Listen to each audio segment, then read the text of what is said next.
Grabe, tignan nyo naman, oh. Halos na solo natin yung pinaka-viewing deck.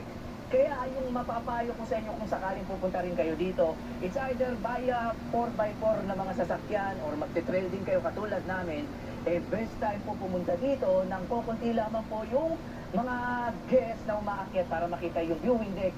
During, time check po, 1:30 ng hapon, kahit tirik yung araw, ito po, masosolo nyo po talaga yung pinaka-crater lake. Kita nyo, wala halos tao.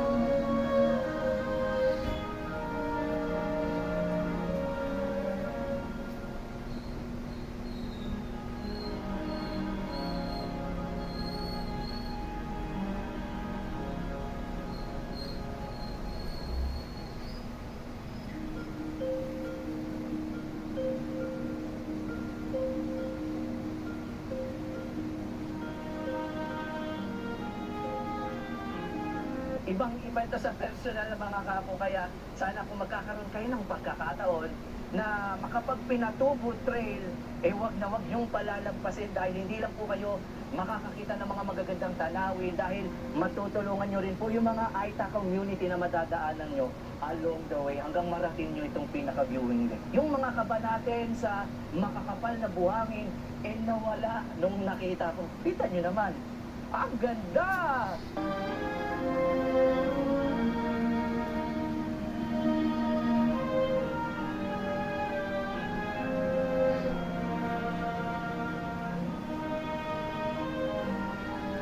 Grabe, no? Laki din ng crater pala niya. Yung mga guys, Mount Pinatubo. Pumutok noong 1991. Mga magwa 1 year ako dito sa Maynila. 1990 ako dumating ng Maynila. 91. Tumuputok yung nag-asphalt buong Makamay-Nilaan.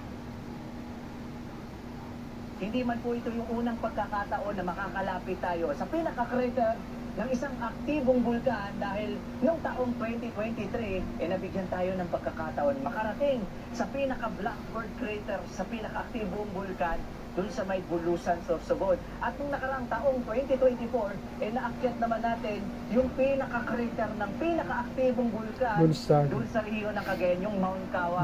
Tapos ngayong 2025 naman mga kapo, we are so blessed.